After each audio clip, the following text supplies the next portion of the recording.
Everybody, welcome to Inside Entertainment. I'm your host, Neibrzdowski, and I am at Aldo's of Italy right here in Waterbury, Waterbury, Connecticut, off of Wolcott Street. And I am with the very talented, beautiful, and if I can say, the real true new face of wrestling right here. Oh yeah. Velvet Sky, how are you doing? I'm doing great, Rob. How are you? I'm doing very fine. Thank you for taking your time off from beating up people to come on my show. Oh, the pleasure is all yours. This evening over here. It's funny, the last time we got together was for this movie called Walkaways. And just gotta ask, how did you enjoy the camera basically following your derriere throughout the day? Well, it was a very interesting day. I've never had the focus of anything like that, you know, just strictly on my backside with everyone just staring. I mean, I do it for wrestling, but it's my, you know, it's a character.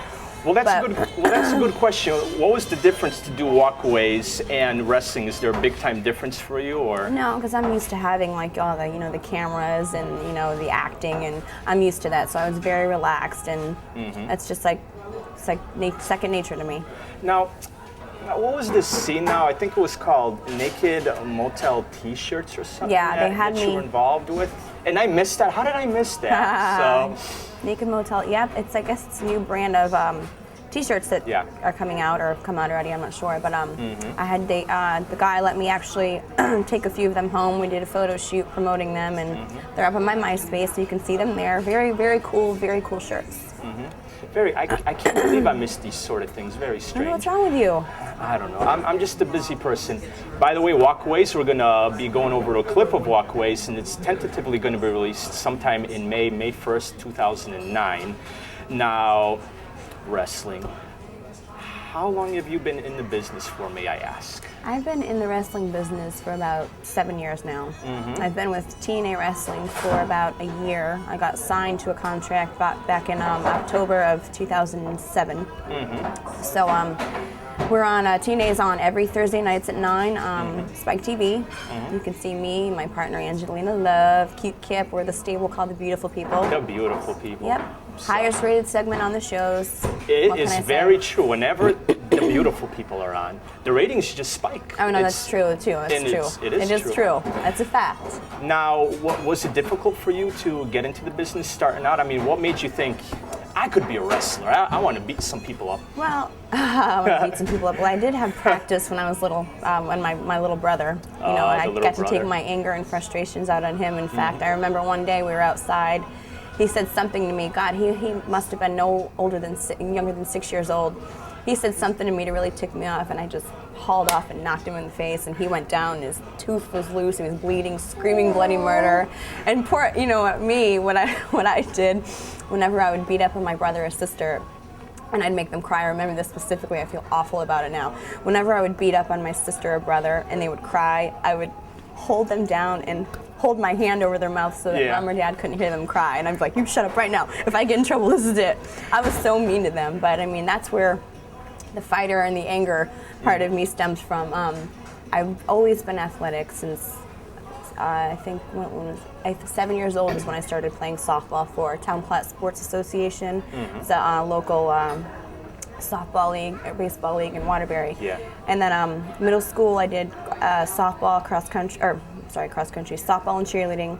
And then high school it was softball, cross country, cheerleading, and track. Stayed busy. I did. I was always been athletic. I knew I wanted to do something, you know, in the sports industry, you know, for a living. But I've always kind of been a, you know, huge wrestling fan from I can't even remember when I started watching wrestling and liking it. But after high school, I wanted to stay athletically involved somehow, and I was like, okay, well, there's a wrestling school right downtown Waterbury. There is, as a matter of fact, yeah. It's still there. It's called Jason Knight's House of Pain Pro Wrestling Dojo, and Jason Knight's the trainer. I showed up there one day. I told, you know, Jason what I was all about. He invited me to come train with him and his students on a regular basis. I did. I trained. I worked shows, and I worked my way up, and I'm in TNA.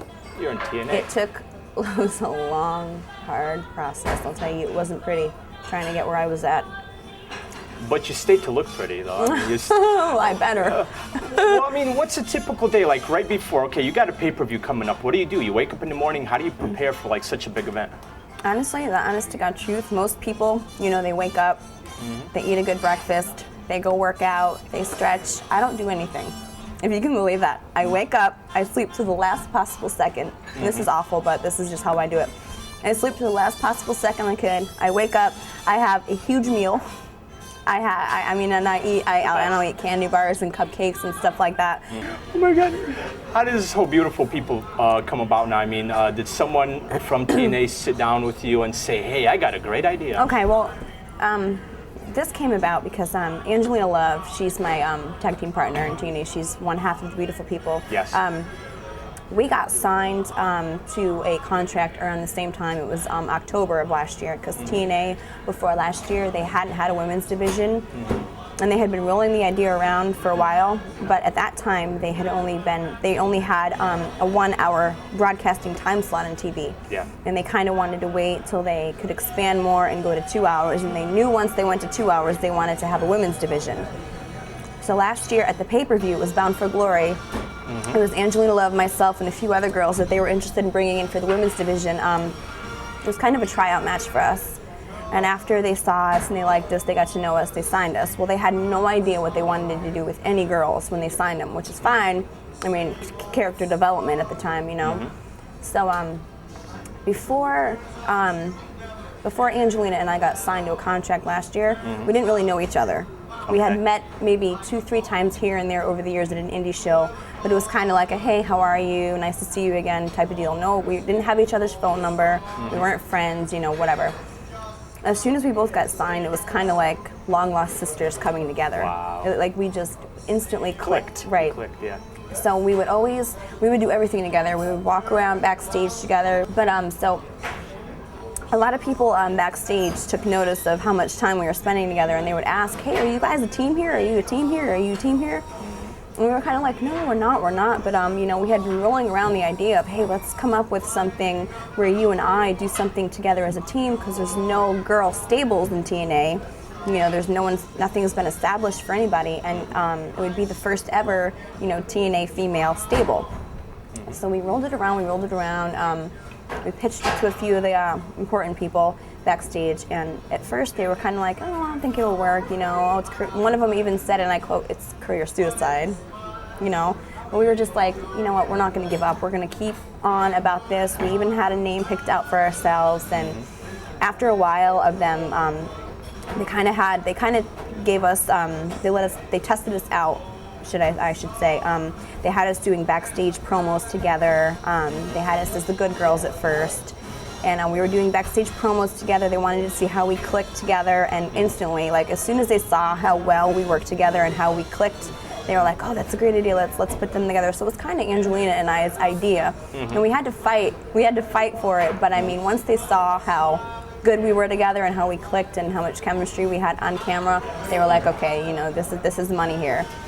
And then so they kind of let us do our thing. They turned us into the bad guys, which we're having a blast with. It's so much better than bad guys are always much more fun. It is, because you get to do and say things, you know, to people that, you know, you couldn't really say outside of wrestling, but you can say it in wrestling because it's your character, and your character allows you to be mean and say screw you and whatever. But being bad now, don't people like throw things at you as you go into the ring? No, if they were there to do that, they'd have to face either me jumping over the barrier and beating the ever-living crap out of them, and they'd get kicked out on top of it. So they'd be double the embarrassment. I'm sure some people would enjoy that anyways. No, I promise you they wouldn't. Not the way I do it. But so we've been, basically, Angelina and I have been going strong for the past, they put us together. They turned us heel in, I believe it was... It's been a while. It was March. Yeah. This past March of 2008. They had us do something where we were going to give Roxy Laveau. She's the voodoo queen. They wanted us to give her a Beautiful People makeover, and we ended up humiliating her, and that was our heel turn. And ever since then, I mean, we've just been going strong since then. The ratings have been up for us, and the rest of the knockouts as well. And then they've added Cute Kip to our to our stable. How did that even come about? Well, it's just they were rolling around ideas for Kip because they love Kip. Kip's he's a great, you know, regardless of what anyone says, he's a great person, and he's a tremendous athlete in the ring. I mean, he can go in the ring, and he looks great too. And they were rolling around ideas for him, what they wanted to do with him. And one of the agents pitched, well, how about we put them with him with the girls and see what comes. And we're having a great time with him. Like, we love him. It's great. It's great. You guys do like mesh together. We do. And so Kip great, is he's so great. He helps out and gives his input, and he protects us too. Yeah. So, yeah. That's funny. Now, where do you see yourself a few years down the line? I mean, you want to continue doing this, or? I'd like to continue doing this as long as my body, can hold out for it. But I mean, I wouldn't mind doing like acting, commercials, branching out, outside of wrestling. I wouldn't mind doing that at all. Just no modeling. I can't. No modeling for me. I can't stand those. I'm sorry. I can't beautiful stand. Person. And Yeah, but you know what? It's kind of like, it's not. Our character. I'm not how my character is outside of wrestling. It's a character that I play on television. And that's where I draw the line. But I mean, I cannot stand models, and I know there's some nice models, like girls out there. But any encounter I've ever had with a model for even like low grade stuff, they've always like walked around like. And I'm just like, okay, I can't be near you because I'm going to kill you. I can't stand it. So I'm not a model, I beat up models. That's kind of my slogan. I like that. She beat up models. Yeah, I do. I would love to. Put me in a room full of them. Well, Velvet, it was a pleasure having you on my show today. We still got a lot more Velvet coming up in a little bit, so stay tuned. Yeah. And you're watching us on Inside Entertainment.